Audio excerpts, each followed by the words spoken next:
السلام علیکم ناظرین، میں نے پچھلے دنوں اپنے ویلاگ میں ناظرین آپ کو خبر دی تھی کہ چیف جسٹس آف پاکستان پیچھے نہیں ہٹیں گے and he will strike back. آج چیف جسٹس آف پاکستان نے ایسا کچھ کر دکھایا ہے اور ایسی سپیچ کی ہے ایک جگہ پہ جس سے میری خبر بھی سچ ثابت ہو گئی اور آپ کو پتہ لگ گیا. جو لوگ یہ تذبذب کا شکار تھے مجھے میسیجز کر رہے تھے کہ سپریم کورٹ کیا واقعی ٹھنڈی پڑ گئی ہے، سپریم کورٹ کیا لیٹ گئی ہے، اب چیف جسٹس آف پاکستان کچھ نہیں کریں گے، کیا ملٹری اسٹیبلشمنٹ اور حکومت کا پریشر اتنا بڑھ گیا کہ چیف جسٹس جو ہے وہ اگلا قدم نہیں اٹھانے جا رہے. تو میں انہیں کہہ رہا تھا کہ آپ تحمل رکھیں، اگلا قدم چیف جسٹس کا آنے والا وقت ریویل کرے گا. آج جو کچھ ڈیولپمنٹ ہوئی ہے چیف جسٹس آف پاکستان نے جس طرح سے اسپیچ کیا اور اس میں کیا کہا ہے، اس سے اگلا لائے عمل تو واضح ہو گیا. مطلب یہ معاملات جو ہیں جس طرف جا رہے ہیں یہ میں آپ کو اس ویلاگ میں بتاؤں گا. اور جو بہت ساری چیزیں ہیں جو کہ کھل کے سامنے نہیں آئی ہیں ابھی، لیکن آپ اس سپیچ کا ذرا انالیسس کریں اور پھر میں آپ کو بتاتا ہوں کہ آئندہ آنے والے دنوں میں سپریم کورٹ آف پاکستان میں کیا کچھ ہونے والا ہے اور پھر وزیر اعظم اپنی خیر منانے کے لیے کیا کر رہے ہیں.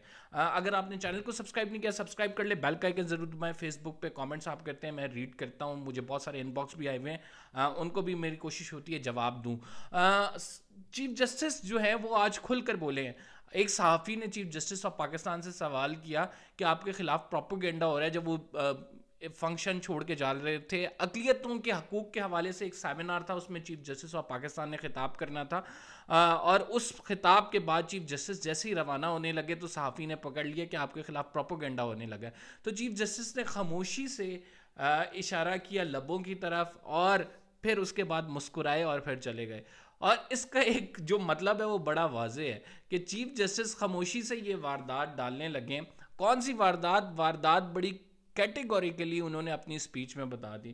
انہوں نے اپنی سپیچ میں 3-4 باتیں کی ہیں، 4 پوائنٹس میں آپ کو وہ باتیں بتا دیتا ہوں اور اس کے بعد بتاتا ہوں سپریم کورٹ کیا کرنے جا رہی ہے. پہلی بات انہوں نے کی کہ 90 دن کا انتخابات کی ہماری ججمنٹ انٹیکٹ ہے، اس کو ریویو پر نہیں ڈالا گیا. جب تک ریویو پہ نہ ڈالیں ججمنٹ تو وہ انٹیکٹ رہتی ہے اور اس کی قانونی حیثیت ہوتی ہے. دیٹ مینس کہ 14 مئی کے بعد کانٹمپٹ آف کورٹ کے تمام حالات جو ہیں سازگار ہو جائیں گے اگر حکومت نے اس کو ریویو میں نہیں ڈالا. چیف جسٹس نے پہلے بھی درخواست کی تھی کہ آپ اگر اس ججمنٹ سے چھٹکارا چاہتے ہیں تو ہمیں ریویو کی درخواست دیں. آپ کا تو سنجیدگی یہ ہے کہ آپ نے ابھی تک ہمیں ریویو کی درخواست نہیں دی ہے. تو اس کا مطلب ہے حکومت ریویو کی درخواست کیوں نہیں دے رہی. اب اس میں بھی سمجھنے والوں کے لیے میں آپ کو بتا دیتا ہوں، اگر حکومت ریویو کی درخواست ناظرین دے گی تو سمجھا یہ جائے گا کہ حکومت نے جو فیصلہ ہے 3 رکنی بینچ کا وہ قبول کر لیا اور 4-3 کی جو پیچھے رٹ لگائی ہوئی ہے اس سے ہٹ گئے. اس وجہ سے حکومت یہ ریویو کی درخواست نہیں ڈال رہی. اب ریویو کی درخواست نہیں ڈال رہی تو 3 رکنی بینچ کا فیصلہ موجود ہے. 14 مئی کو انتخابات ہو نہیں سکتے ہیں، پریکٹیکلی پاسبل نہیں ہے. تو معاملہ توہین عدالت کی طرف جا رہا ہے جس کا چیف جسٹس نے آج اشارہ دے دیا. چیف جسٹس نے کہا کہ ہم مذاکرات کو نہیں جانتے، ہمارے سامنے آئین پر عمل داری ہے. کہا جا رہا ہے کہ سیاسی جماعتیں مذاکرات کریں گے، بہت اچھی بات ہے مذاکرات کریں، لیکن ہم نے قانون اور آئین پر عمل درآمد کرانا ہے اور ہمارے آڑے کوئی بھی چیز نہیں ہے. اس بات کا مطلب یہ ہے کہ چیف جسٹس آف پاکستان اس چیز پہ کمیٹڈ ہیں کہ جو وہ آرڈر کر چکے ہیں اس پر وہ امپلیمنٹیشن کو بھی یقینی بنائیں گے. جو لوگ اس خیال میں ہیں کہ وہ اس ججمنٹ سے چھٹکارا حاصل کر لیں گے، ریویو بھی فائل نہیں ہوگا، صرف الیکشن کمیشن کے ذریعے جو ریویو فائل ہوا ہے تمام ججمنٹ اڑا دی جائے گی، ایسا نہیں ہے. D G M O, D G I اور D G I S I تینوں نے آ کے چیف جسٹس کو تقریباً 1.5 گھنٹے تک ان چیمبر میں بریف کیا، لیکن اس کے باوجود چیف جسٹس پیچھے اسٹیپ بیک کرنے کو تیار نہیں. انہوں نے جسٹس کارلینیس کی مثال دی. ناظرین یہ وہ جج ہیں جنہوں نے تقریباً آپ یہ کہہ سکتے ہیں اپنی زندگی کے 15-16 سال سپریم کورٹ آف پاکستان کو دیے. جج بڑے زبردست ہے، بڑے زبردست فیصلے کیے. مولوی تمیز الدین کا کیس جو ہے ان کے سامنے آیا. انہوں نے اسمبلیوں کی بحالی کو کل عدم قرار دیا، اسمبلیوں کی تحلیل کو کل عدم قرار دیا تھا اور یہ مائنورٹی میں تھے. اس ٹائم میجورٹی ججمنٹ جو تھی وہ وقت نے پھر غلط ثابت کی.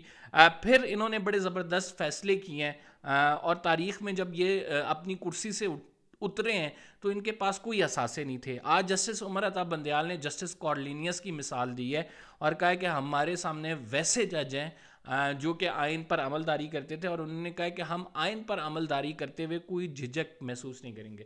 تو یہ تو very first thing that chief justice has explained. اور یعنی معاملہ جو ہے وہ آگے وہ لے کے جائیں گے. اب کب معاملہ لے کے جائیں گے یہ بھی سمجھنے کی بات ہے. چیف جسٹس یہ معاملہ جو ہے وہ لے کے جائیں گے 14 مئی کے بعد. یہ میں آپ کو خبر دے رہا ہوں.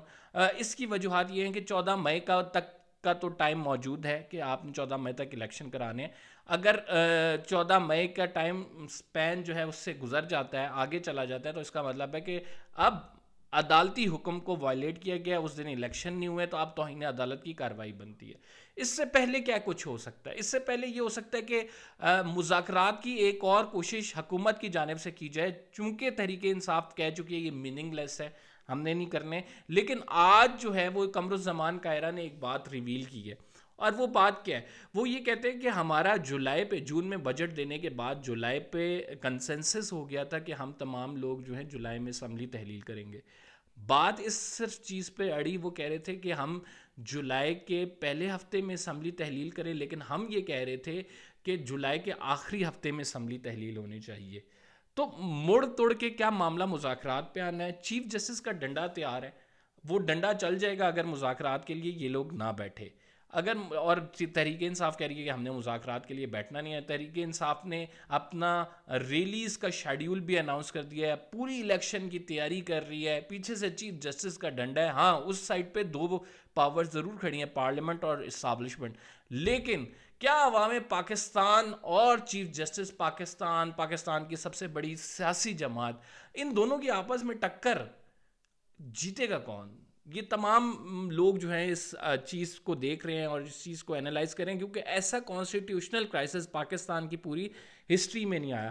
میرا خیال سے چیف جسٹس آف پاکستان توہین عدالت کی کارروائی انیشیٹ کر دیں گے، اور اس کے بعد جو ہوگا دیکھی جائے گی. توہین عدالت کا بھی ویسے بڑا لمبا پروسیجر ہوتا ہے، اور اس میں چارج فریمنگ ہوتی ہے، اور اس کے بعد جو ہے وہ سزا دی جاتی ہے اگر ثابت ہو جائے.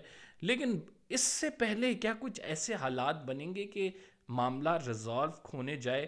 بظاہر مذاکرات کے لیے ہوتا تھا. ہاں اگر حکومت ریویو کی درخواست ڈال دیتی ہے تو پھر اس پہ سوچا جا سکتا ہے، اس پہ بات بن سکتی ہے. کیونکہ دیکھیں چیف جسٹس آف پاکستان، میں نے آپ کو پہلے بتایا، کافی ریلکٹنٹ ہے توہین عدالت کی کارروائی کی طرف معاملہ لے کے جانے پہ. انہوں نے بار بار بینچ میں کہا کہ ہم ریسٹرین شو کر رہے ہیں، لیکن ہمیں مجبور نہ کیا جائے، ہم ریسٹرین شو کریں، ہمارا آرڈر ادھر ہے، موجود ہے. تو آپ جتنی مرضی پارلیمنٹ سے قراردادیں پاس کر لیں، چیف جسٹس کا آرڈر تو موجود ہے، اور یہی 3 رکنی بینچ کا فیصلہ مانا جائے گا. دیکھنا یہ ہے کہ ان جو یہ کروشل ڈیز ہیں، جیسے کل پریکٹس اینڈ پروسیجر بل کی سماعت ہے، اس میں کافی چیزیں کلیئر ہوں گی کہ کس طرف معاملہ جا رہا ہے. بہرحال میں آپ کو یہ بتا دوں کہ اس سماعت میں یہ چیف جسٹس آف پاکستان کے ہمراہ جو 8 رکنی بینچ ہے، یہ سماعت میں چیزیں اڑانے جا رہا ہے. یہ لمبی سماعت ہوگی، اور جو چیف جسٹس کے اختیارات کم کرنے کے حوالے سے قانون سازی کی جا رہی ہے، جو قانون بن چکا ہے، اس کو اڑا کے باہر پھینکے گی سپریم کورٹ، اور چیف جسٹس کے اختیارات کو جو ہے وہ کہے گی کہ یہ چیف جسٹس کا ہی استحقاق ہے، وہ اپنے اختیارات کو مکمل طور پر استعمال کر سکتے ہیں. اب الیکشن والے معاملے پہ بہت کم وقت رہ گیا، گنتی کے دن رہ گئے، اور یہ گنتی کے دنوں میں نتیجہ آپ کے سامنے آ جائے گا. فی الحال قمر زیدی کو اجازت دیجیے. یہ انفارمیشن تھی جو آپ کو دینی تھی. میسج چیف جسٹس کا بڑا کلیئر ہے کہ تیار ہو جائے توہین عدالت کے لیے.